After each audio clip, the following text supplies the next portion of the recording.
Biraz sizin keçdiyiniz mövzulardan danışaq. Variable nədir? Hərf tərcüməsi dəyişən demək. Yaxşı, özü niyə lazım ümumiyyətlə?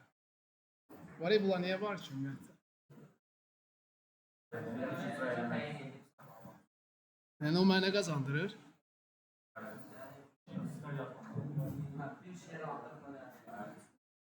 İsa buradasan da yəqin ki. Biz ki, Ben buradayım. hansısa bir dəyəri store edib saxlayırıq, bir variable mənimsədirik və bizə lazım olan yerdə nə edirik? Çağıra bilib, istifadə edə bilirik. Yaxşı. Tutaq ki, variable-a 15 dəyərini vermişəm. Aydın mı? Mənə lazım olan istənilən yerdə də 15 yazıb gedərəm də. Niyə bir də variable-ı saxlayım ki?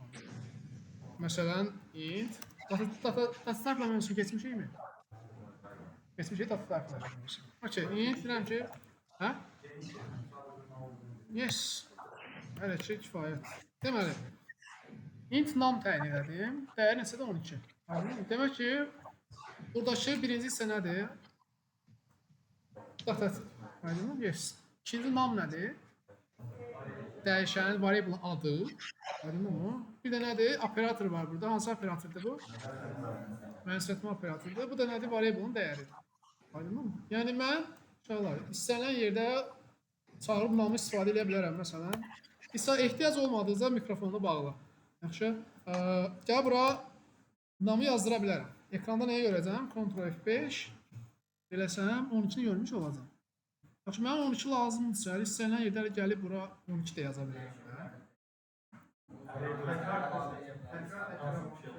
Yes, 12 görürəm, amma mən gəlib burada 12 lazımsa bu namı yenə bura 12 də yaza bilərdim. Amma variable məqsəd odur ki, uşaqlar bir variable yazırsam, məsələn indi bu namdır, dəyəri 12-dir. Məsələn, hansısa bir istifadəçinin adını saxlamışam.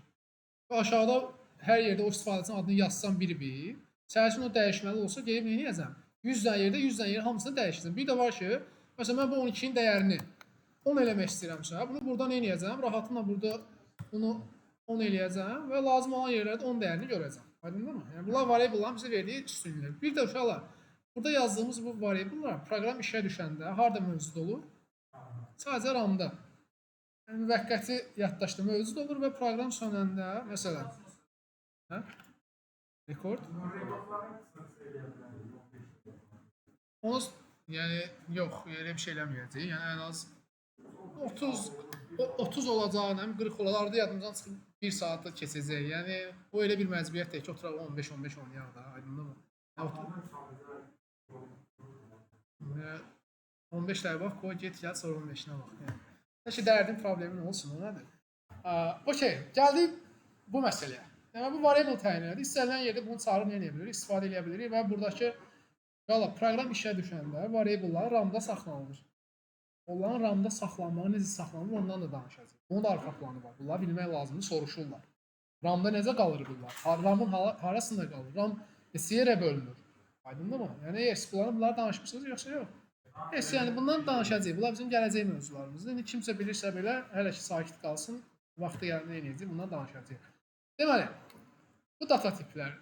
Və gəlsə biz C#-da, gəl belə bir şey eləsək. Data types, bu cədvəli görmüşsünüz də yəqin ki. C#-a gəlsək bura.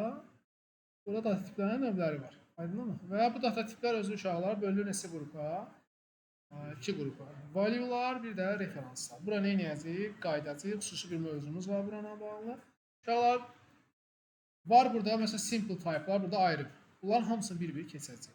Enamlardır, structlardır, malleable'dır və referanslar bunları keçəcək. Bunlar niyə bölünür? Demək ki, sən bunlara nə edirsən? Variable təyin edirsən, bir dəyişənlər təyin edirsən. Bunlar data tiplərindən. C# data type sensitivedir. Sən neysə tipini verməsən, o nə edəcək uşaqlar? O sakit durmayacaq. Aydındır mı? İzah edə bildim fikrim. Yəni o sakitləşməyəcək. Okey? Yəni hər bir variable təyin edən mütləq əvvəldə onu neyini verməlisən? Data tipini təyin eləməlisən. Ona görə deyirlər C# data type sensitive. Aydındır mı? Yəni bu bir məcburiyyətdir. Okey, deyil mi? Yaxşı. Gəlsəm. Deyək ki, bunların qruplarını bildik. Şeylərin diapazonu genişdir, bilirsiniz də. Numberların diapazonu C#-da genişdir. Məsələn, JavaScript-də number bir dənə number, istəyir kəsrədə də olsun, istəyir tam ədəd olsun. Aydın, number. Amma Senin diapazonu uşaqlar C#-da rəqəmlərin diapazonu genişliyi əzbərləməyə qəti ehtiyac yoxdur, mən də bilmirəm. Aydınmı? Yəni mən də bunları bilmirəm ki, lonqun aralığı nə qədərdir. Mən nəyimə lazım lonqun aralığını mənimsədim. Aydın? Amma belə bir şey eləsəm ən azından. Aydınmı? Təxmini xətanı artıq oxuya bilərəm. Niyə? Nəyi açdım? Integerin diapazonunu açdım. Aydınmı? Yəni artıq bizə bu lazım. Yoxsa yəni hansı aralıqdır, nədir, bunlara qəti ehtiyac yoxdur. Lazım olduğu gəlməyə nə edəcəksən? Bura baxacaqsan. Yəni rəqəmlərə baxıb bunlar hamısı rəqəmləri göstərir. Aydınmı? Niyə görə və hansı nə qədər yer tutur? Məsələn, byte'dır 0255. Aydınmı? Məsələn. Bax ki, sistemdə istifadəçiləri xarakterizə edirsən. İstifadəçilərdə nəsə yazırsan, istifadəçinin yaşını saxlamaq lazımdır. Nə verərsiniz? Int? Int dedin. Int də verə bilərsən. Məsələn, mən int verirəm. Amma intin aralığına bax. Niyə? Çünki bilirik də, yəni bir insanın yaşı adətən, hətta sistemli olan bir yaşını, görürsən elə bir sistem var ki, elə bir platforma varmı ki, orada istifadəçinin yaşı bu aralıqdan yuxarıda olsun. Var elə bir insan, yəni ola bilər yəni. Amma adətən biz nə yazırıq məsələn ona? Byte yazıb gedirik. Mənfi ola bilmir, 0-dan 255-ə qədər. Çünki yaşlı, amma həyatdır da, yəni adam olar ki 300 yaşı varsa, artıq burada kodun xəta verir. Aydın nə deməkdir? Yəni bu aralığı əzbərləmək yox, sadəcə bunlar hamısı, yəni rəqəmlərin diapazonu genişdir. Bunları yadda belə saxlaya bilərsiniz. Yəni adlarını bilin. Yəni səhərsin quizə düşəcək ki, nə bilim, byte value type yoxsa referansdır. Məsələn deyəcəksiniz ki, value-dur. Amma rəqəmləri xarakterizə edir. Amma niyə value-dur, niyə referansı bundan danışacağıq. Gəldi uşaqlar. Baxın buraya qədər hamısı nəyi göstərir? Integerləri göstərir. Bilirsinizsə double təyin eləyəndə bilirsiniz. Məsələn, burada deyir ki, double-ın sonunda nə yazırsa, məsələn, kəs ədədləri 3 dənədir. Float-dur, double, decimal. Default nədir uşaqlar? Double. Heç nə yazmır, o double kimi götürür. Amma float kimi təyin eləmək üçün, yaxşı mən bir kəs ədəd yazsam, avtomatik olaraq nə olacaq? Double. Yəni məsələn gəlsəm bura, int yazmışam, gələm bura var deyirəm. Varla da variable təyin eləyə bilirik də. Aydın. Deyirəm ki, num2 belə bura da qoyuram. Gəl yazıram dəyərini 12.3. Aydın mı? Var necə işləyir? Bilirikmi? Var mənimsətmənin sağına baxır. Mənimsətmənin bunun sağına baxır. Əgər sağdakı intdirsə, integer ədəddirsə, nəmi inti götürür, əgər default intdirsə, kəsirdirsə, nə götürür? Kəsirdir. Və default bunun üzərinə gəlsəm nə görəcəm burada? Double görəcəm. Aydın. Yəni var, hara baxır? Sağa baxır. Aydın. Gəl bura, biz readline-la dəyər götürə bilirik də. Readline-la dəyər götürə bilirik. Avtomatik buradan gələn dəyər nədir? Stringdir. Ona görə bu varın üzərinə gəlsəm nədir? Yəni string. Okey deyilmi? Aydın nə deməksə? Və biz nə edə bilirik? Bu qaydada davam edə bilirik. Yəni defaultları, məsələn, bir string təyin etmək istəyirəm. Deyirəm name. Və variable nə etmək lazımdır? Uyğun ad qoymaq lazımdır ki, sənə məsələn lazım olan, ninja coding deyirlər ona, məsələn, gəlib age-ə deyirsən name. Məsələn, bu age olsun. Gəlib bunu name adlandıra bilərəm mən? Eləyə bilərəm. Nə bilim, nə istəsəm qoya bilərəm. Variable adıdır. Variable adlandırmağa yollar var o öz yerində. Amma neysə, amma ninja coding olur. Ona görə age yazıram ki, aşağıda mənə age lazım olanda rahatlıqla nə edə bilim? Onu istifadə edə bilim. İzah edə bildim fikrini. Yəni variable adını uyğun qoymaq lazımdır. Nə oldu qoymayın. Okey deyilmi? Name-ə gəldim, stringdir. Uşaqlar deyirəm ki, həm olsun filan kəs. Belə bir adı yazsın. Bu da bir data tipdir. Tipi nədir? String. String nələri saxlaya bilirsiniz də? Karakterləri saxlayır. Bir neçə karakter. Yəni mən bu içində rəqəm də yazsam, bu yenə nə sayılır? Yenə string sayılır. Aydındır mı? Və bu string nələrdən ibarətdir? Simvolların toplusundan ibarətdir. Amma C# belə bir şey eləyib uşaqlar. Bir simvol saxlamaq üçün data tip gətirib çağır. Aydındır mı? Deyirəm ki, first method. Deyirəm ki, onun da dəyəri tutaq ki, ad. Amma məsələn, JavaScript-də belə bir şey yoxdur. Bölməyiblər. Bu C#-da uşaqlar bunlar ayrılır. Və ya bir karakter təyin etmək istəyirsənsə, çarla verə bilərsən. Aydın mı? Bir də kəs ədədlər. Artıq kəs ədədlər default double olduğuna görə, məsələn, decimalı falan təyin etməsinə yazmalısan yanına. Decimal oldu deməksə, gəlib sonunda m yazacaqsan. Yəni float da nə idi? F yazmalısan. Aydın mı? Bunları nə edəcəksən? Təyin edəcəksən. Gəldi, boolean nə idi? Boolean true false. Yəni bizə lazım olacaq ki, hə yox məsələsini saxlayaq. True'dur, false'dur. Yəni bunu saxlayaq belə. Aydın mı? Yəni bu bizə lazım olacaq. Okeydirmi? Yəni hə evlidirmi? Hə və yaxud da yox. Aydınmı? Yəni necə yazacağıq onu? Yəni booleanla yes. Deyəcək ki, olsun is married. Şeydir, bərabər olsun, özü tamamlayıram ki, false. Default false verdim də mən ona. Amma default harda false ondan danışacaq. O bizim gələcək mövzularımız. Aydınmı uşaqlar? Yəni variable adlarını düzgün qoymaq lazımdır. Belə gəlsək, məsələn, başqa nə var burada? Date time var. Bunlar ayrı bir mövzulardır. Bunlar keçəcəyik. Tarixləri falan saxlamaq üçündür. Bunlar keçəcəyik. Yəni əsas məsələ bura.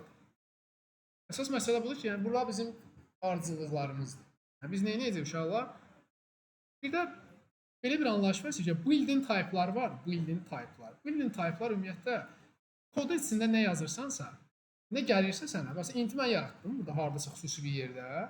Yox, yazdım int gəldi də burada. Bu built-in type yəni üzərində gəlir. Amma bizim, gəl belə bir şey, bir də application yazırsan təsəvvür et. Səncə built-in type-la işini görüb qutara bilərsən? Yox. Məsələn, mənim application'ım satış işi görəcək. Trend yol kimi. Bir product tipinə ehtiyacım var da mənim. Yəni bununla bitmir. Yəni biz tipləri özümüz də yaradacağıq. İzah elə bildim fikrimi? Artıq o tiplər bizim custom tiplərimiz. Yəni built-in tipi bilək ki, built-in tip nədir? Üzərində gəlmədir. Məsələn, array-dir. İstifadə eləmişiz ya, nə bilim. Məsələn, forest yəni built-indir də. Yəni bildiniz nə deməksə? Məsələn, C# üzərində gəlir, mən yazmamışam. İzah elə bildim fikrimi? Aydındır mı? Okey. Yəni belə dəyişənləri eləyirik, təyin edirik. Yəni biz bunları bir-birinə eləyəcəyik. Bu data tipləri keçəcəyik. Amma birinci value tipləri nədir, reference tipləri nədir? Biz bunun fərqini bilməliyik. Aydındır mı uşaqlar? Daha sonra eləyəcəyik, davam edəcəyik növbəti mövzularımız. Uşaqlar, normalda bizim RAM-ımız, dedik variable'larımız harda saxlanır? RAM-da saxlanır. Nə zaman? Proyekt RAM-da olduğu müddətcə. Proyekt sönəndə avtomatik olaraq variable'lar nə edir? Yaddaşdan silinib gedir. Aydındır mı uşaqlar? Bizim RAM-ımız virtual olaraq bölünür ikiyə. RAM virtual olaraq bölünür ikiyə. Stack digər adı heap'dir. Bundan gələn mövzuları ətraflı danışacağıq uşaqlar. Yəni belə bir şey eləyək. Elə gələk paint'ə gələk. Deyək ki, burada həmişə çəkdiyimiz belə bir şey var. Xaç işarəsini oxşayan bir şeydir, amma qəti əlaqəsi yoxdur. RAM-ımız virtual olaraq bölünür ikiyə. Aydındır mı? Bundan daha geniş dediyim kimi danışacağıq. Bu hissəmiz nədir bizim? Bu hissəmiz stack'dir. Bu hissəmiz nədir uşaqlar? Yes, burada heap'dir. Burada heap'dir. Aydındır mı? Deməli, variable'ların saxlanılmasına görə, yəni harda necə saxlanılır deyə uşaqlar, yəni referans və value tiplərə görə, data tipləri neçə yerə bölündü? 2 yerə. Value bir də referans. Bunların saxlanılmasına görə RAM da avtomatik olaraq bölünür neçə yerə? Virtualda 2 yerə. Stack, bir də heap. Aydındır mı? Uşaqlar, burada təyin elədiyiniz hər bir dəyişənin arxa planda nə var uşaqlar? Bir adresi var. Atıram, məsələn. Tutaq ki, bunun adresi arxada, komitə atmaq falan məsələ, bunlar hamısını bilirik də, aydındır mı? Tutaq ki, bunun adresi 001-dir. Aydındır mı? Hamısının hər bir variable'ın arxada nəyi var uşaqlar? Bir adresi var. Bir adres saxlayın. Məsələn, atıram, bunun adresi 002-dir. Yəni, bunda nə bilim, atıram, həmişə ardıcılı olmur da, aydındır mı? Yəni, bir-birindən belə bir şey yazdım. Benim belə bir şey saxlayın. Yəni, sadəcə Lorel ilə yazdım. Hər bir variable'ın nəyi var uşaqlar? Arxada bir adresi var. İndi gələk mövzumuza.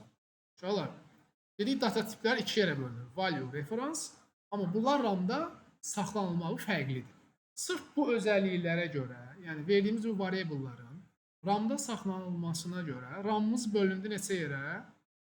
2 yerə. Stack və heap. Aydındır mı uşaqlar? Yadda saxlayaq.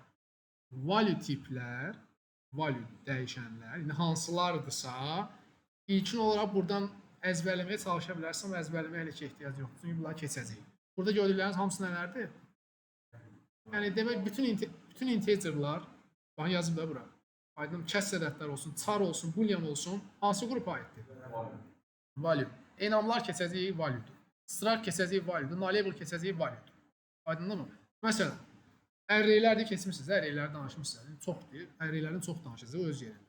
Məsələn, array'ləri bilirsiniz də buradan hələ ki. Bir də stringləri bilirsiniz. Stringlər burada yoxdur. Aydındır mı? Amma stringlər də nədir? Reference tipdir. Delegate'lərdir, interface'lərdir. Bunlar hamısı bir-bir keçəcək. Hər göz yaddaşı olaraq qruplaşmanı nə edə bilərsiniz? Yadda saxlaya bilərsiniz. Aydındır mı? Biz keçək, bunlar zaten keçəcək. Keçək bu RAM məsələsinə. Uşaqlar, RAM-ımız bölündü 2 yerə. İndi bu fərq nədir uşaqlar? Tutaq ki, siz əzbər bilirsiniz ki, value tiplər hansılardır, reference tiplər hansılardır. Yəni bir də üzərindən keçək də bütün rəqəmlərdir. Chardır, booleandır, enamdır, structdır. Bunlar nədir? İndi bəziləri sizə tanışdır bu siyahıdır. Value tiplərdir. Klasslardır, interfeysdir, delegate'dir, stringlərdir. Bunlar hara gedir? Referansa. Uşaqlar. Hə. Nəyi? Yes, o referans tipi niyə referans adlandırılır? O referans sözün mənası nədir? Onu bilməlisən birinci. Aydın, o da ki, səbirli ol, yavaş-yavaş oraya gəlir. Yaxşı? Aydındır mı? Yəni hələ bir başa düşək ki, hansı harda, necə saxlanılır, sonra necə işləyir. Necə işləyir məsələsinə gələndə sən suala cavab tapacaqsan. Aydındır mı? Uşaqlar, buraları əzbər bilməliyik. Yəni bu deyəcəyim cümlələr əzbər bilinməlidir uşaqlar. Value tiplər uşaqlar. Dəyişən nə olur? Adı var uşaqlar. Dəyəri var, dəyəri. Yəni biz bu kodun içində gördüyümüz şeydir də bu. Adı budur. Bizə əsas maraqlı olan onun dəyəridir. Bir də nəyi var uşaqlar onun? Adres var. Adres və həmin adresində dəyər saxlanılır. 12. Məsələn desəm ki, arxada RAM-da, indi görmürük də biz onu. Təbii ki, virtual aləm şeydən danışırıq. 001 adresində olan dəyər nəsədir? 12-dir. Aydındır mı? Məsələn, 113-dəki dəyər nədir? A xarakteri. İzah eləyə bilirəm fikrimi? Uşaqlar, value tiplər öz dəyərini və ünvanını harada saxlayır? Stackdə saxlayır. Məsələn, gəl buraya yazsan ki, int a bərabərdir 12. Uşaqlar, bunun da qabağına adresini yazıram 001. Uşaqlar, adresini və yaxud da bu adresə pointer də deyirlər. Pointerini və yaxud dəyərini harada saxlayır? Stackdə saxlayır. Aydındır mı? Yəni, ona görə deyirlər ki, belə bir anlayış var ki, value tiplərə müraciət referans tiplərə müraciətdən daha sürətlidir. Bu cavab vermək üçün siz birinci referansı işləməyi də bilməlisiniz ki, suala cavab verə biləsiniz. Aydındır mı? Yaxşı. Deməli, value tiplər stackdədirsə, demək ki, referanslara hara qaldı uşaqlar? Referanslara qaldı, hara? Heap qaldı. Aydındır mı? Məsələn, massiv keçmişsinizsə, referans tipdir. Aydındır mı? Məsələn, gəlirəm bura. Bir dənə dəyişən təyin edirəm. Deyirəm ki, int massiv yaratmağı bilirsinizsə, aydındır mı? Array təyin elədim. Tutaq ki, buna bir adres verdim. 002, atıram 002. Kesin dəyərini yazmıram. Dəyəri harada saxlanılır? Dəyərini gəlirəm bura. Heç paint aram yaxşı deyil uşaqlar. Bura gəlib nə edəcəm? Atıram ki, 22 var idi bunun içində, 1 var idi, 78 var idi. İndi danışaq referans. Referans tiplər uşaqlar adresini harada saxlayır? Stackdə, amma dəyərini harada saxlayır? Heapdə. Ona görə value tiplərə müraciət referans tiplərə müraciətdən daha sürətlidir. Niyə? Müraciət elədiyin yerdə həm pointer var, həm də nə var? Dəyər var. Yaxşı. Bu array-yə müraciət eləsən. Bu array-yə çağırırsan. Müraciət bilsin nədir? Uşaqlar, məsələn, burada dəyişəni çağırmışsan burada. Məsələn, age. Ya burada nə edirsən? Konsol olaraq age yazıb, yəni age-ə müraciət edirsən, age-i çağırırsan. Müraciət budur. Aydın mı nə demək istəyirəm? İndi bu sözümə yəni cavab verə bilərsiniz. Niyə value tiplərə müraciət referanslardan daha sürətlidir? Bəkdən deyil, zəhmət olmasın. Niyə daha sürətlidir? Niyə sürətlidir? Yəni lazım olan yer elə bir yerə müraciət edir orada. Bütün müraciətlər hamısı stackə gedir. Bunu bir məna olaraq yadda saxlayaq. Yəni ilk müraciət hara gedir? Stackə gedir. Amma referans tipdirsə gəlir stackdən o adresini götürür.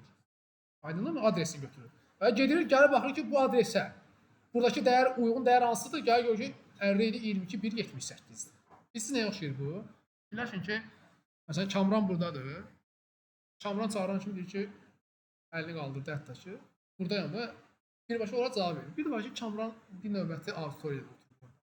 Aydındır mı? Nə baş verəcək? Deyəcəm ki, məsələn, get filan ki, Kamranı çağır. Hansı daha sürətli? Birbaşa burada olan izah elə bildim fikrimi. Yəni, müraciətə cavab daha sürətli. Niyə? Çünki zaten buradadır. İzah elə bildim fikrimi. Ona görə uşaqlar, bütün müraciətlər stackdədir. Məlum məsələ. Amma uşaqlar, value tiplər ünvanını və dəyərini harada saxlayır? Stackdə. Referanslar adresini stackdə saxlayır, dəyərini harada saxlayır? Heapdə saxlayır. Aydındır mı? Bunu hələ ilkin olaraq belə yadda saxlayaq. Bir növbəti dərsdə uşaqlar, niyə bu referansdır? Bunun adı niyə referans qoyublar? Bunun adı niyə value qoyublar? Buna növbəti dərsdə danışacaq. Aydınlığı nə demək istəyirəm uşaqlar? Sual varmı buranın? Sizdən istədiyim referans hansılardır, value hansılardır, göz yaddaşı biraz əzbərləyin. Stack nədir, heap nədir, niyə bölünür, stackdə nə baş verir, heapdə nə baş verir. Bunlar hələ ki ilkin dediyim cümlələrlə yadda saxlayın. Aydındır mı? Okey? Tamam. Biraz da qayda biz təkrara. Hələ onların işləməklə danışmam. İşləməyə qaldı bizim gələn dərsimizə. Yəni value niyə value'dur, niyə nə baş verir ki value olanda? Və yaxud da referans, niyə referansdır? O referans necə işləyir? Demək ki, bir fərqlilik var ki, bunları ayırıblar da iki yerə. Yaxşımı? Tamam. Variable adlandırma hansı üsullar var?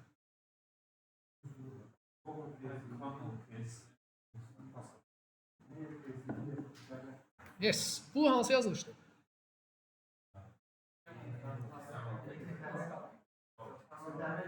Camel case. Aşağıdan başladı, balaca başlayır. Balaca başlayır. Bütün hərf, bütün növbəti sözlərin hamısı baş hərfi böyük olacaq. Bu camel.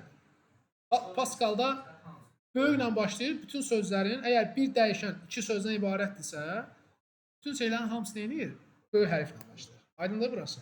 Okay. Snake case var, C# dəstəklənmir. Var mı ya? C# snake dəstəklənir. Neyini? Altdan xətt. Məsələn, bunu snake case eləsəm, neyini yazam? İki sözün arasına altdan xətt qoyacam. Aydındır? Yes.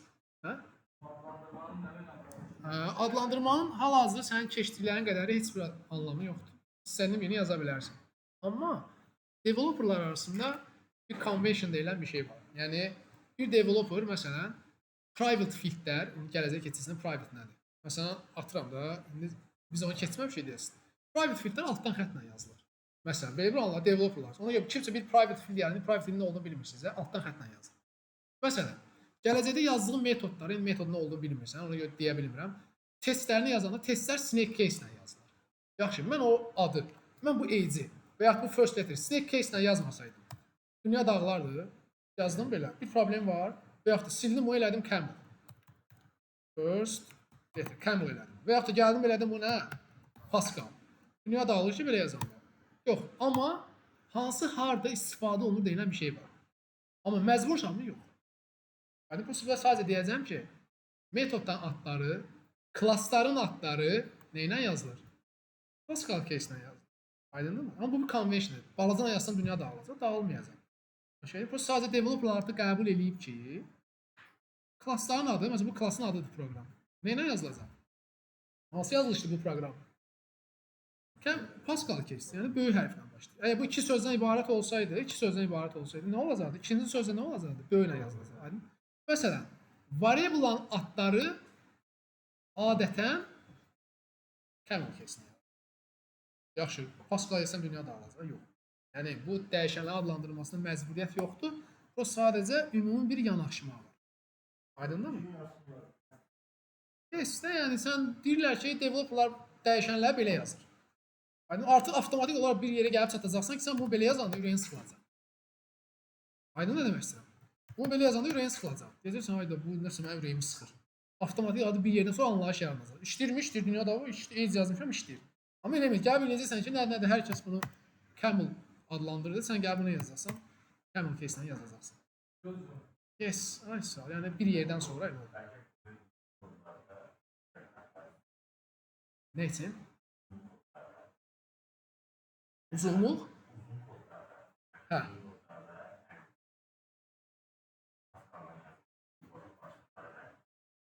Yəni dəyişən adında, oxunaqlı baxımından da yəni.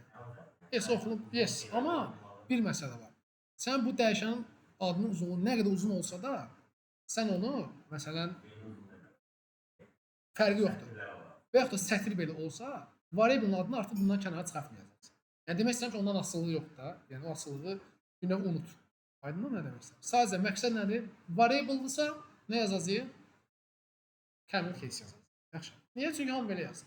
Məsələn, tutaq ki, gəldin tədrisin sonuna testlər yazırsan, unit testlər. Unit testin adı neyiniyək ki, snake case ilə yazır. Mən də elə yazıram. Niyə? Çünki hər kəs onu yazır. Yəni proqramlaşdırmada nə var? Yəni belə bir yanaşma var da, best practice ilə bir anlayış var. Yəni bunu belə yazsan daha yaxşı olur, amma yazmasan da dünya dağılır. Aydındır mı? Layaq. Bir də C#-da işləməyən hansıdır? Kebab case var deyə ortadan def-lə olan. Aydındır mı? Yəni o bizdə burada işləmir. Hansı proqramlaşma dilində işləyir onu xatırlamıram, çünki JavaScript-də də işləmir. Aydındır mı? İşləyir JavaScript-də. İşləyir də, ola bilsin yadından çıxıb. Okey, yəni C-Sharp-da olanlar bunlardır. Bunları yadda saxla. İndi bir də keçək bu mənimsətmə məsələlərinə. Operatorlara sual varmı? Operatorlara girməyə ehtiyac var. Hansı növlər var operatorlar? Okey. Bilirsiniz bu Chrome var ha. Bu bir Chrome uşaq bir developers tools'dur. Yəni sən burada nələr yaza bilirsən? Bu inspect bölməsinə keçib, burada nələr yaza bilirsən? Bunun burada konsolunda burada kodlar yaza bilirsən. Aydındır mı? Okey nə deməsin? Məsələn, gəlib yazıram ki 5 üstə gəl 5. Aydındır mı? Yəni mən enter vursam, mənə nəticə o nəyi göstərir? Onu göstərir. Yəni bunun üçün nələr bilmək lazımdır? Operatorlar bilmək. Bizdə ki uşaq operatorlar izah eləyəndə JS operatorsdan gedirik. Çünki daha simpledir burada. Amma təbii ki, arasındakı fərqlərdən də danışırıq. Hansı növlər var operatorların? 4 dənə növ var idi. Aydındır mı? Yes, deməli, aritmatik var. Bu riyaziyyatdan bildiklərimiz. Amma riyaziyyatdan bilmədiklərimiz də var bunun içində. Məsələn, gəl vuraq aritmatikin üzərinə. Məsələn, bunu bilirik. Bunu bilirik. Yaxşı, bunların stringlərlə işləməyəndə fərqliliyi var. Yəni, mən gəlib buraya yazsam ki, stringdən name yazsam, aydın filan kəs, okey. Bir dənə də yazsam, surname eləsəm bunu, bir dənə də surname yazsam, filan kəs o, okey. Bunları toplasam nə baş verər? Name plus eləsəm surname. Yəni, stringləri toplayanda nə olur? Yapışır bir. Amma ortasına boşluq qoymaq istəyirsən, nə yazacaqsan? Plus boşluq eləyəcəksən. Ona görə, yəni çünki boşluq da bir karakterdir də. Aydın amma belə yazılır, birləşməsin. Və yaxud da bunun daha bir başqa üsulu. Yəni bu birləşməni belə yazmanın daha başqa üsulu. String interpolation. Danışmısınızmı string interpolation'dan? Yəni normalda hə dollar qoyursan, string basırsan. Aydın mı? Okey. Gəlirsən bura uşaqlar. Yəni variable stringi içərisində dinamik şəkildə ötürürsən. Məsələn, gəl bura yazsam ki mən bunu belə yazsam. Filan kəs, bilən filan kəs olur. Buradakı yazılışın, buradakı hansı bir neysə adiyyəti var, heç bir bağlılığı yoxdur. Amma mən bunu variable kimi yazsam, scope açırsan, scope içində, gəl buraya yazıram name.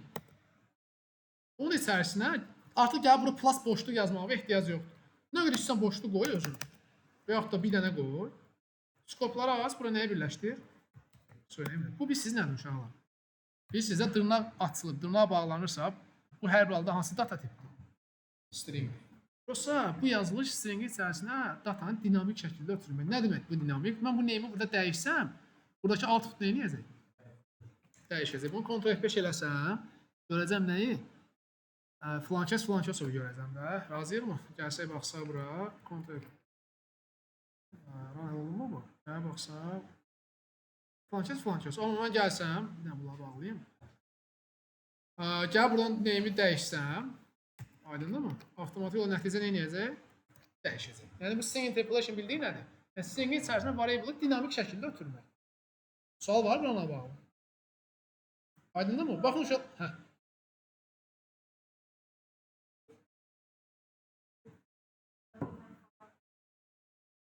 İşte o JavaScript'tir. Diğer paylaşımdır. Yani burada JavaScript kodlar yazılır, onu görə. O da bizə problem yaratır. Aydındır mı? Amma C# burada deyə bilməzsən C#. Çünki C# data type sensitivdir. Mütləq nə etməlisən? Dediyim kimi data tipini əvvəldən verməlisən. Aydındır mı? Gəldik biz bu operator məsələsinə. Bir dənə bunların üzərindən keçək. Bu vurmaya alternativdir, bilirsiniz. Bu nədir uşaqlar? Qüvvətə yüksəltmə məsələsi. Bu nədir bizdə? Bölmədir. Yaxşı, bu da JavaScript-də yoxdur. Onun 7 modunu neçə edir? 3. Yəni bu nə deməkdir? Bu izah eləyə bilərsən abi. Yaxşı izah eləyə bilərsən. Elə abi.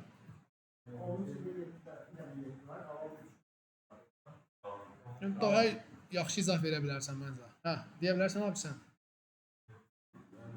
Onu 7 bölünü qaldı neçə qalır? Qaldı neçə qalır? Yəni normalda biz bölməyi beynimiz yerinə yetirir. Çünki 7-dir, amma qalıq qalır. Amma bizə kodun içində lazım olacaq o qalıq. Məsələn, yoxlamışsınız. Məsələn, bir alqoritm. Nə? Təbii ki, bizə orası maraqlıdır. Bizə əsas verdiyi output maraqlıdır. Aydındır mı? Bizə output maraqlı. Outputda nədir? Qalıq. Aydındır mı? Yəni bölür, nə edir? Bizə nəyi verir? Götürür arxadan qalığı verir. Aydın mı nə demək istəyirəm? Yəni bu bizə lazım olacaq. Məsələn, artıq lazım olub. Məsələn, alqoritmlər eləmişsinizsə flowchartdan. Tək ədədlər, cüt ədədlər, belə bir şeylər yazmışsınız. Məsələn, tək ədədlər necə tapırdınız? Ədədin 2-yə modu qalıqda 1 qalırsa təkdir. Aydın? Yəni 0 qalırsa cütdür. Baxın nə lazımdır bizə? Ədədi 2-yə bölünəndəki qalıq. Onu ilə tapmalıyam? Modla. Aydınmı? Yaxşı. Bəs 7-nin 10-a modu neçə eləyir? Abi deyə bilərsən sən, hamısı açıq. 7-nin 10-a modu. Onun 7-yə modu neçə elədi? 3. Bəs 7-nin 10-a modu neçə eləyir? Hə. 7. Neçə?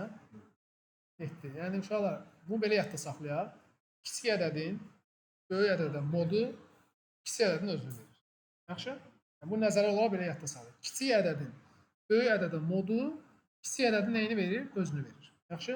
Məsələn, desələr ki, 13-ün 26-ya modu 13. Aydın nə demişsən? Yəni, bu neyini? Bu qaydada yadda saxlayaq. Gəldik inkrement. Burada bu operator bilirmi? Yaxşı, bu operatorun öndə və yaxud da sonrada yazılma bir fərq var. Ondan danışmışıq mı? Aydındır mı? Yəni, sual var orada olan. Hə. Başa düşürsən mı? Sən. Şey bilirsən də yəni. Əgər bir sual verirsən. İsa, buralarına bağlı sual var mı? Xeyr, yox.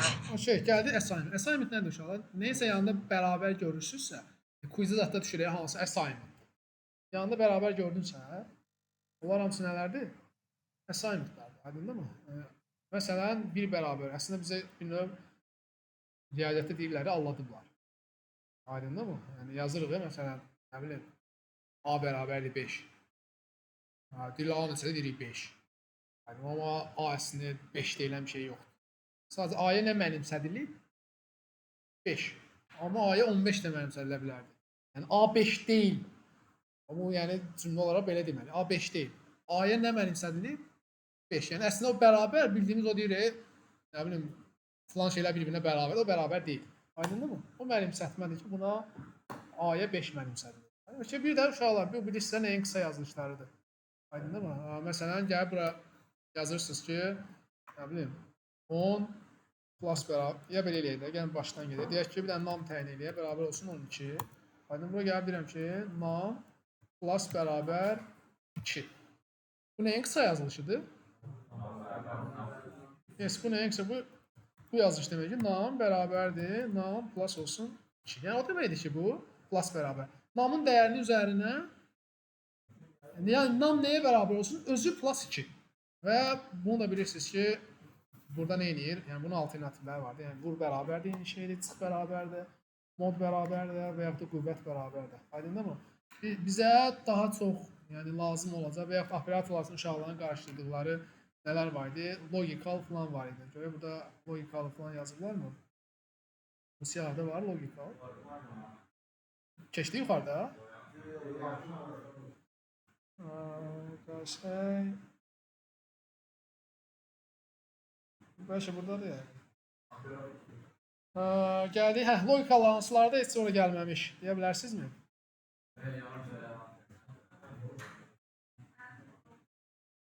And or, ona bitirmi? Bitir ona.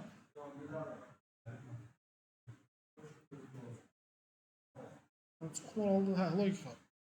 Yes, and or, bir də logical not. Yəni, o nə edir? Əks. False. Yəni, true'nu biz nə edirik? Əks. Yəni, bir ödəyən bir variantı ödənməyən halını götürürük. Vəli kimi izah eləsin. Abi, sən izah eləyə bilərsən vəli. Yes. Yəni, və nədir? Və varsa artıq 2 dənə yoxlanış var da. Bir sağında, yes, sağında, solunda. Uşaqlar, control statements deyilən bir mövzu var. Əslində, constructor belə bir anlayış var. Construction structure belə bir anlayış var. Bu əslində bildiyiniz mövzudur. Nələrdir bunun içində? Nələr daxildir?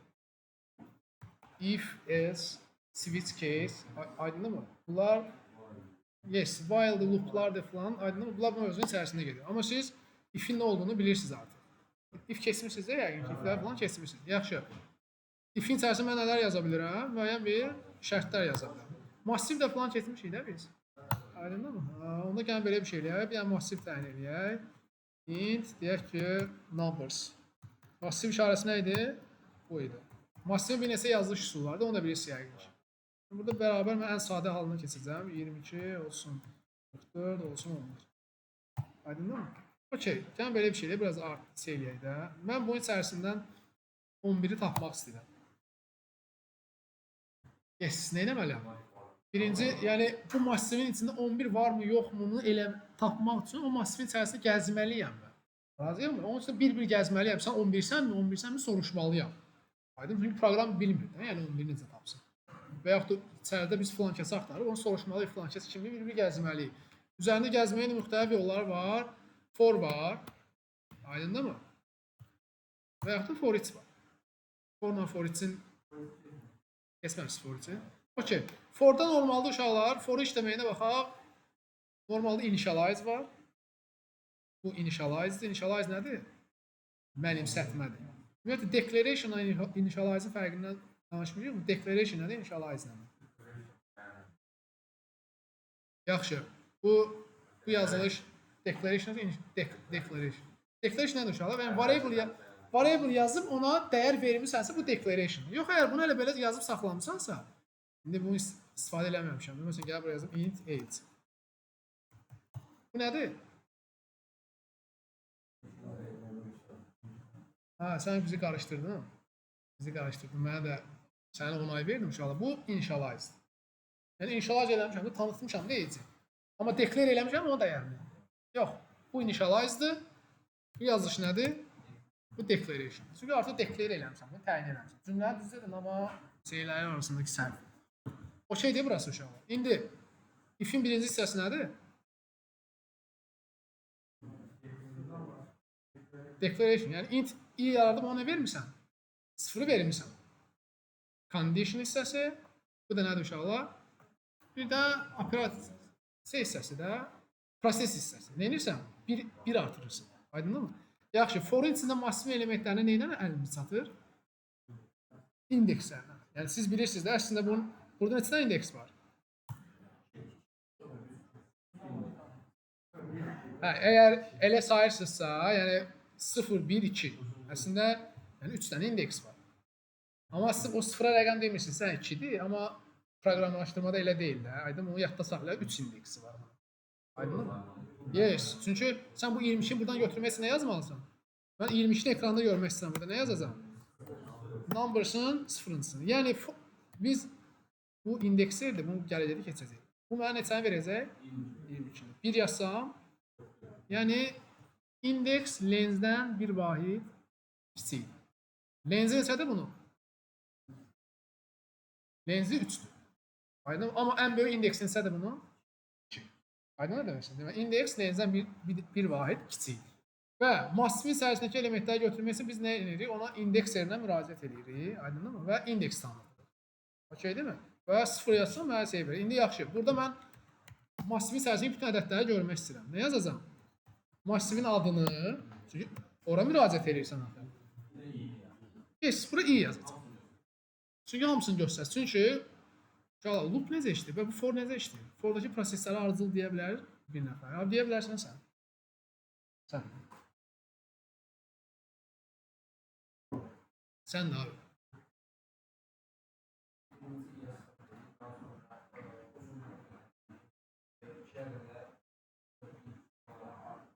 Yəni debug keçmişsiniz də, debug eləmək. Bu debug eləsən buradakı addımları deyə bilərsən, mən nə baş verəcək? Hə, birinci nə olacaq? Declare eləyəcək. Sonra nə eləyəcək? Condition'ı yoxlayacaq. Sonra girəcək içərisinə. Aydın mı? O gələndə nə eləyəcək? Gələn dəfə artıq artırıb yoxlayıb içəri girəcək. Yəni artıq bura gəlməyəcək də bilmirəm. İzah elə, onu debug eləməyə ehtiyac var mı, yoxsa bilirik? Okey, yəni eləmişdiniz mi debug? Tamam, əla. Uşaqlar, deməli bura gətirib bir dəfə 0 qoyacaq, 22-ni verəcək, 44-ü verəcək və 11-i verəcək. Aydındır mı? Və gəlsə Ctrl F5 eləsə, yəni forla biz massivin içindəkilərə nə ilə əlimiz çatır? İndekslə. İndekslə götürüyor onu. Baxın uşaqlar, indeks i indekslərdir. Ona görə mən 22 müxtəvə burada yuxarıda başqa nəsə var. Hə, bunu bir də yazdırmışam, bunu buradan silib. Onu 2 dəfə çıx. Yəni forun içində massivə müraciət nə olur? İndekslə. Aydındır mı? Yəni sənin əlində birinci indeks olur. O indeksə uyğun gəlib nə edirsən? Massivin içindən dəyəri götürürsən. Yəni bu eyni işi görən, eyni işi görən. İndi yaxşı biz belə eləyək də biz şey axtarırıq. Onu tamamlayaq. 11-i axtarırıq. Nə deməli? Ancaq 11 isə 11-i demək ki, burada nə olacaq? Bunun alqoritmasını bilirsiniz də. Aydındır mı? Biz burada nəyi? Burada yoxlamalıyıq. Aydındır mı? Məsələn, sırf 11 varsa ekran sayısı tapıldı yazılsın. Yəni bura gəlmə yazacağam. İnincisi bərabərsə 11-ə. Aydındır? Və bura gəlib deyirəm ki, məsələn, ekran sayısı tapıldı yazılsın. Yəni başqa bir iş görmək istəmirəm. Aydındır mı? Belə bir şey yazmazsın. Yaxşı. Neçə gediş 11-i tapacağam? Loop niyə fırlanacaq? 1, 2, 3-cü gedişdə nə edəcəm? Ən axırda da, yəni ən worst case-də tapacağım, değil mi? Aydındır mı? S yazsaq, yəni sadəcə S-ə nə iş görmək istəyirsə onu görəcək də. Bax, məsələn, gəlib deyəcəksən console write-line. Uzağa buraya nə yaza bilərsən? 11 deyil. Birinci alları düşəcək. Yes, yəni birinci ədəd neçədir? 22. 22 11 deyil mi? Düşəcək bura, yazıldı deyil. 44 üçün yenə bura düşəcək. Amma 11 üçün artıq bura düşəcək, bura düşəcək. If-in işləməyini bilirik də. Hansısa bir şərt ödəndirsə. Yaxşı, S yazma məcburiyyətim var mənim. Çoxlu if yaza da bilər. Amma nədir məsələ orada? Hamısını bir-birinə eləyir, if-ləri. Hamısını bir-biri yoxlayır. Amma if-else nədir? Bu şərt ödənməsə avtomatik olaraq düşür hara? Else olsun. Else olsun. Aydındır mı nə demək istəyirəm? Aydındır? Yəni İndi hal-hazırda sən də bizə. Ən sonra tapıldı yazılır. Aydınmı? Okey. Amma mən belə bir şey, tamam bu bildiyiniz məsələ. Bura gəlib nəticəyə görə göz yaddaşı qalsın. Deyil, tapıldı yazıldı. Yaxşı, mənə tapılmadı, digər halla işim yoxdur. Mən sadəcə istəyirəm ki, 11-i gördüsə, sadəcə tapıldı yazdırsın. Aydındır mı? O şeydir burası. Ctrl F5 eləsəm, tapıldığını ən axırıncıda görəcəm də. Və yaxud da ən əvvəldə də görə bilərdim də. Aydın mı? Yaxşı. Massiv uzatmayacağam. 11 yazıram. Nə edəcək bu? Loop neçə dəfə fırlanacaq? Loop neçə dəfə fırlanacaq? 5 deməyədim, 5 statik bir şeydir. Yox, ümumiyyətlə danışığı dəyişək deyirəm. Yəni, lenzi qədər. Lenzi qədər. Aydın mı? Lens 15 olsun 15 qədər, 5 olsun 2 qədər. Yəni ona görə gözvə də əziyyət verib onu sayma. Nə qədər fırlanacaq? Massivin lenzi qədər. Amma mənim tapdığım 11 elə birincidir. Yəni, uşaqlar, bu da nəyə təsir edir əslində? Bigoda alqoritmin işləmə tezliyinə təsir edir. Sən 11-i tapdınsa, ya tapdınsa deyirsən ki, getmə də artıq, ehtiyac yoxdur, artıq tapdın. Break nə edir? Loop'u qırır. Hə? Yes, yəni bu artıq 11 tapdısa 11-ə qədər, 11-i 1-də tapdı deyə artıq loop nə qədər fırlandı? Bir dəfə. Qalbəs continue.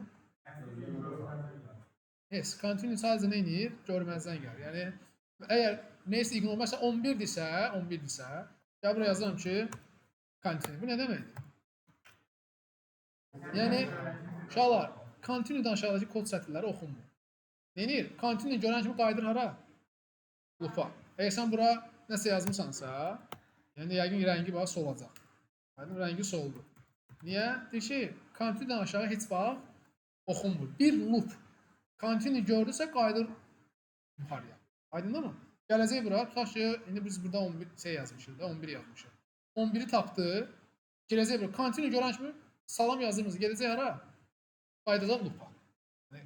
Break ilə continue fərqi okeydir. Aydındır? İndi sual verə bilərsiniz, mən bəs burada break olsaydı nə olacaq? Bax, break yazsam aşağıdakına baxın uşaqlar. Yenə oxumayacaq. Niyə? Break nə edir? Loop'u tamamilə dayandırır. Yəni, mən break'i gördümsə loop'dan çıxacam biri başa. Amma continue nə edəcək? Təzə mənə qaytaracaq loop'a. Yəni, break nəsəyini başa düşək, fərqini başa düşək.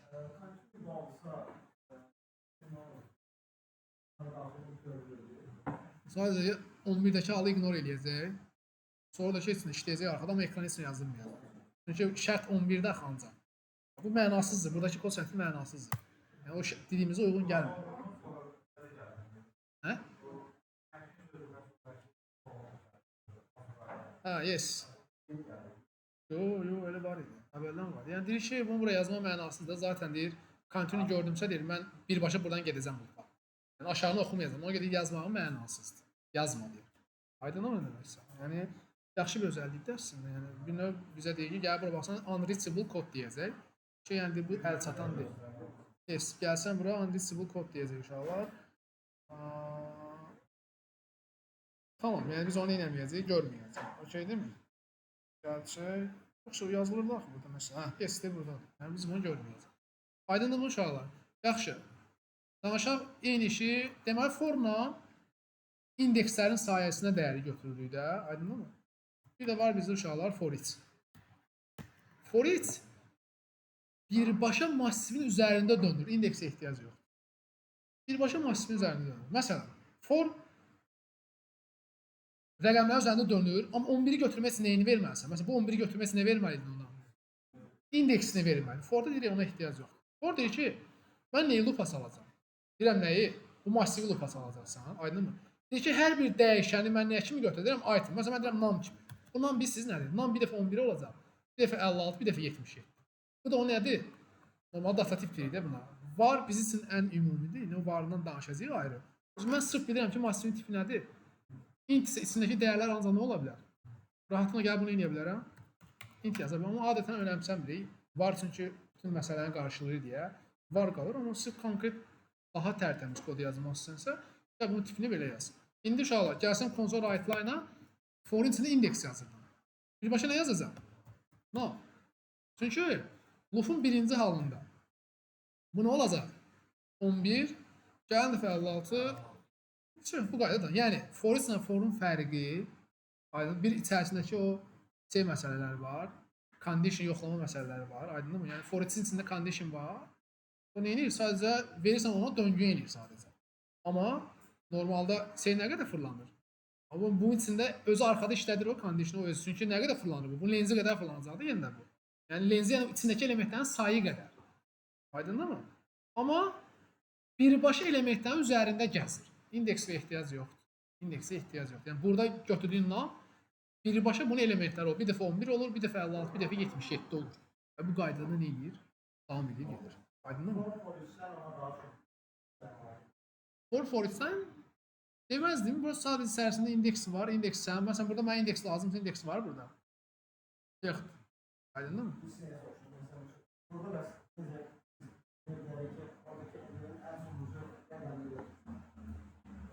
Ən sonuncu rəqəmini götürsün. For each ümumiyyətlə, for və yaxud da for each ümumiyyətlə rəqəm götürmək üçün deyil ki. Məsələn, ən axırıncı rəqəm neçədir? Ne yazacaqsan? If yes, if num bərabərsə 44. Yaxşı, amma şeydə necə yazırdın bunu? Burada çünki birbaşa num ədədin özüdür, razısan? Amma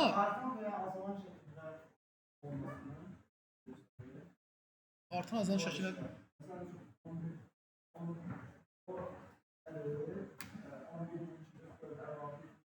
o sort eləməkdir, o fərqli bir şey. O sort eləməkdir. O array.sort metodu var, onun içərisinə göndərib onu eləyəcəksiniz. Keçmisiniz array sort metodunu.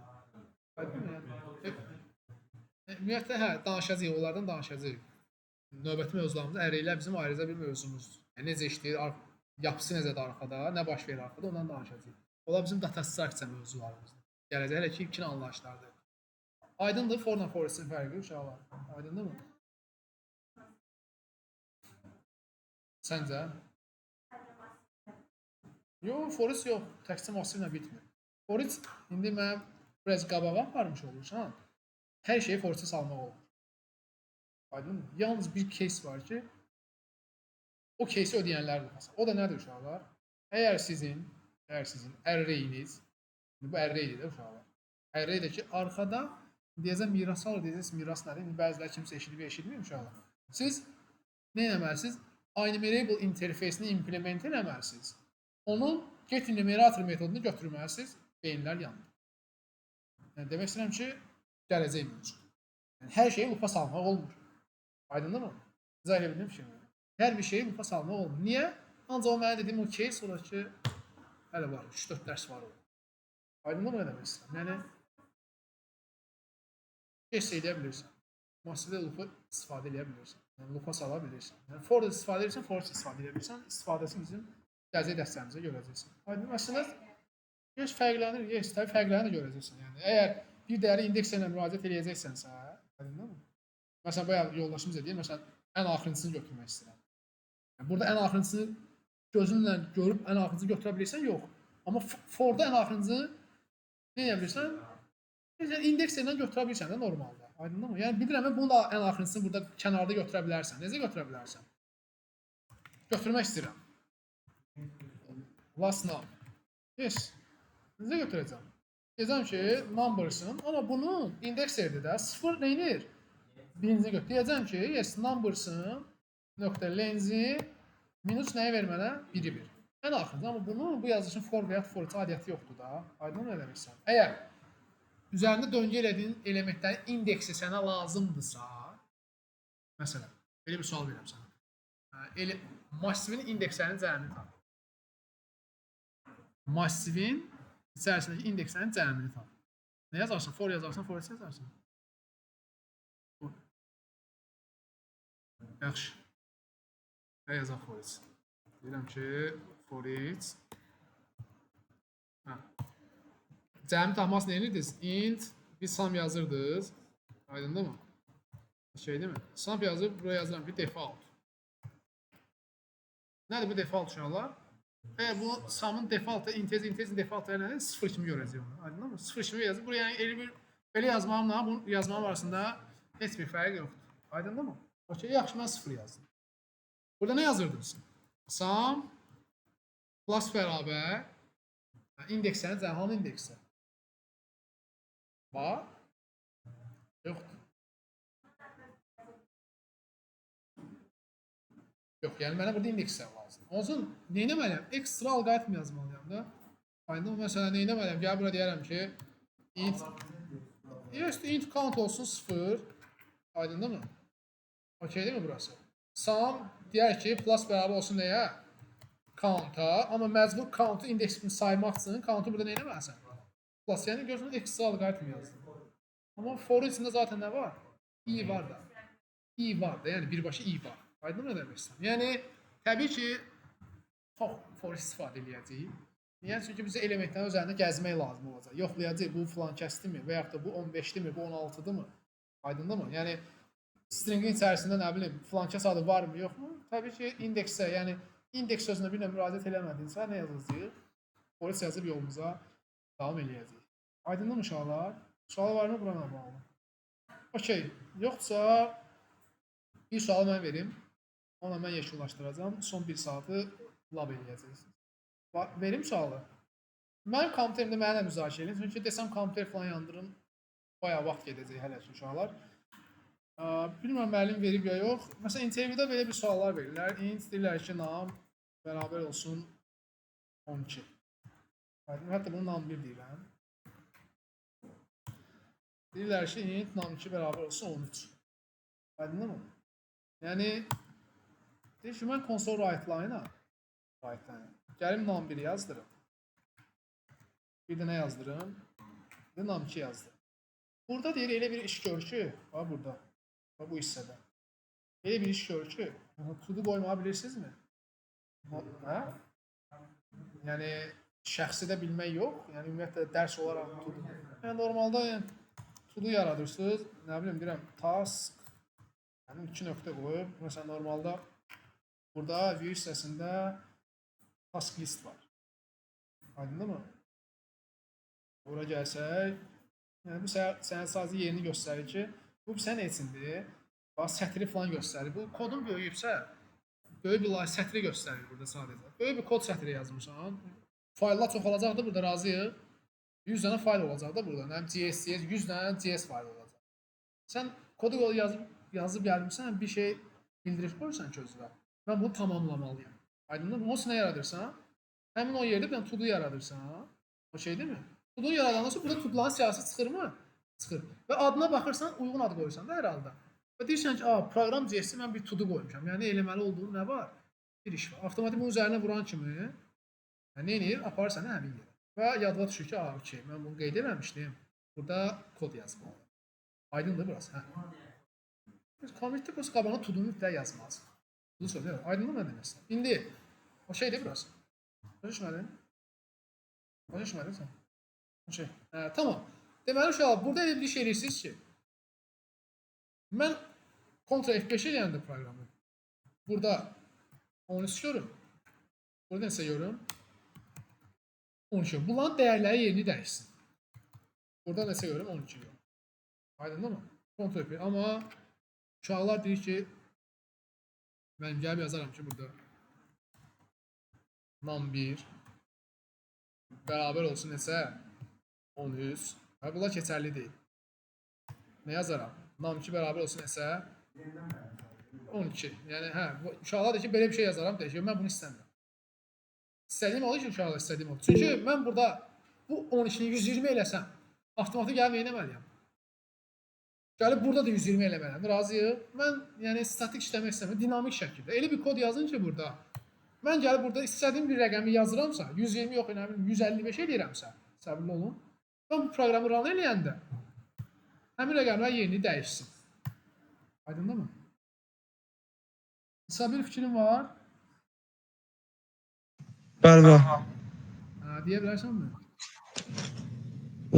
Başqa bir variable yaradaq. Tamam, ona belə bir şey eləyək. Üçüncü bir variable təyin eləmək olmaz. Olmaz. Hə. Deyə bilərsənmi yazaq? Digər variantı olanlar ağlında saxlasın. Amma səmimi şəkildə mən onu deyirdim, onu deyərsiniz. Bura nə yazın da? Mən yazım. 1 yaratsan, num1 plus bərabər olsun 1. Aha. Sənin variantını mən bir növ sərf olduğunu deyim də sənə. Belə deyirsən də. Hə? Sənə verəcək. Gələrəm buna eləyərəm 120. Bax, elədim 120. Yes, istənilən bir case-də, istənilən bir case. Yes, istənilən bir case-də yer dəyiş. Burada nə çıxmalıdır birinci? 120. Yəni aydınlayın da hamıya. Ona görə o biri o case o deyil. Mən dedim, bura istədiyən rəqəmi yazanda burada yer dəyişmiş olsun. Başqa variantı olan kim var idi onu? Onu da yazın.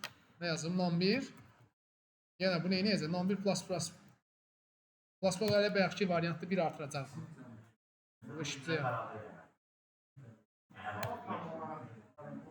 Elə eləşə. Burada görsən num1-i yazdırmışam da. Num1 13 çıxsın, num2 120 olsun.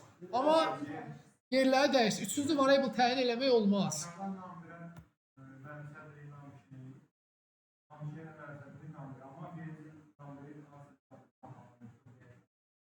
Yes, demək ki o da işimizə yaramır. If-lə nə verir? Yox, o da olmaz, yox. Hə. Deyirsən ki, onların ikisini toplayaq, hə? Yaxşı variantdır. Deyirsən ki, nəyi üstünə toplayayım? Üçüncü variable-ı? Yox, üçüncü variable olmaz.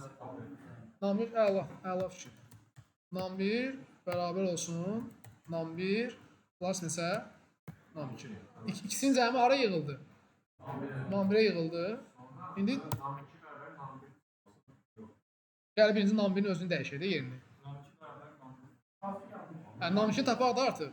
Num2 bərabər olsun nəyə? Num1 çıxılsın nəsə olacaq burada? Num2. Num2 yerini dəyişdi. Başa düşək ya, başa düşək bir dənə bunu sonra. Dəyişdi num2 yerini. Gəl bir dənə yazsın, başa düşək. Başa düşdün? Gəl belə, num1-in dəyəri burada neçədir? Gəl siz alımı balazı eləyək. Toplaya bilməyəcəyik. Neçədir burada dəyər? 10. Neçə eləyir? Göstərimdə toplayamayacağıq. 25. Okey. Num1-in dəyəri neçədir? 25. Deyirəm ki, num2 bərabər olsun 25 çıxılsın num2 neçədir? 13 deməli, Namçı neçə oldu burada? Dəyişdi mi yerini? Namçı yerini dəyişdi. Yaxşı, bir növbəti proses.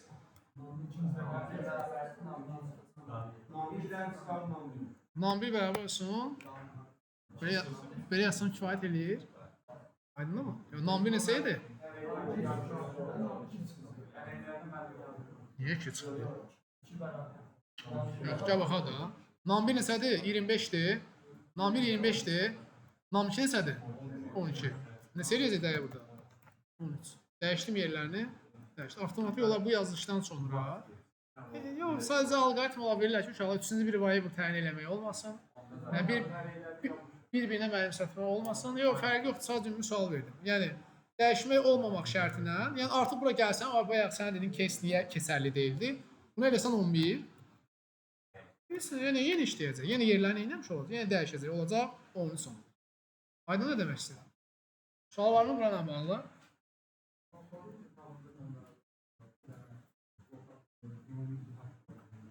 Ülvi 9 yazsan kitaba çıxacaq. Ülvi 9 kitab dedində, Ülvi 9 yazsan profilin adı odur. Aydın mı?